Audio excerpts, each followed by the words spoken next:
வெற்றிவேல் முருகா.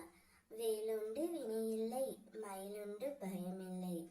என் அன்பு தங்கமே, நீ எந்த உறவை அதிகமாக எதிர்பார்த்து காத்து கொண்டிருக்கின்றாயோ, எந்த உறவின் மீது அளவுக்கு அதிகமாக அன்பு வைத்து இந்த உறவு இல்லாமல் என்னால் இருக்க முடியவில்லை என்ற ஏக்கத்தில் நீ இருக்கின்றாயோ, அப்பேற்பட்ட ஓர் உறவு உன்னை தேடி வந்து இன்றே பேசப் போகின்றார் தங்கமே. உனக்கான அதிசயத்தை உன் அப்பா நான் நிகழ்த்தி உன் வாழ்க்கையில் ஒரு ஒளி விளக்கு ஏற்றப் போகின்றேன். வாழ்க்கையில் ஒவ்வொரு தருணங்களும் என்ன என்பதை உனக்காக ஏற்கனவே அது தீர்மானிக்கப்பட்டதுதான். அதில் இன்பமும் துன்பமும் என்ற இரு சாயல்கள் உள்ளது தங்கமே. இரண்டுக்கும் ஒரே முகம்தான். இன்பத்தில் சிரிப்பும் துன்பத்தில் காயமும் தெரிகின்றது.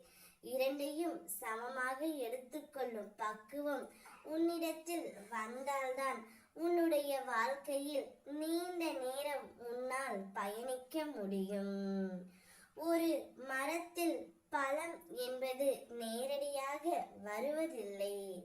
முதலில் மொட்டு, பின்பு பூத்து காயாய் காய்த்து பழமாய் பழுக்கின்றது. ஒரு பழம் என்ற முழு வடிவை பெறவே அதற்கு இத்தனை பருவங்கள் தாண்டி பயணித்து வந்தே ஆக வேண்டும். அப்படி இருக்கையில் நீ மனிதனாக பிறந்ததற்கு நீ எவ்வளவு புண்ணியம் செய்தாய் இந்த ஜென்மம் எடுத்ததற்கு. எதையும் சற்றென்று முடிவு செய்யாதே தங்கமே. அன்பை மட்டும் யாரிடமும் தானமாக கேட்காதே. உன்னால் முடிந்தவரை அன்பை கொடு. அதே அன்பு பிறரும் கொடுக்க வேண்டும் என்று நீ ஒரு நாளும் நினைக்காதே தங்கமே. உனக்கான நல்லது மட்டுமே உன் அப்பா நான் செய்வேன். அதனால் தான் நீ விரும்பி ஏங்கி தவித்த ஒரு உறவு ஒன்று உன்னை தேடி இப்பொழுது வந்து கொண்டே இருக்கின்றது. அவர் தானாகவே உன்னிடம் வந்து பேசவும் போகின்றார். இன்றே உன்னுடைய வாழ்க்கையில் அதிசயம் ஒவ்வொன்றாக நடக்கும் தங்கமே.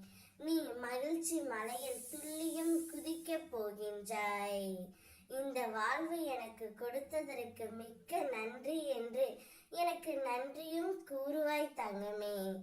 அப்பேற்பட்ட ஒரு அதிசயத்தை இன்றே உன்னுடைய வாழ்க்கையில் நான் நிகழ்த்தப் போகின்றேன். சந்தோஷமாக இரு. ஓம் முருகா.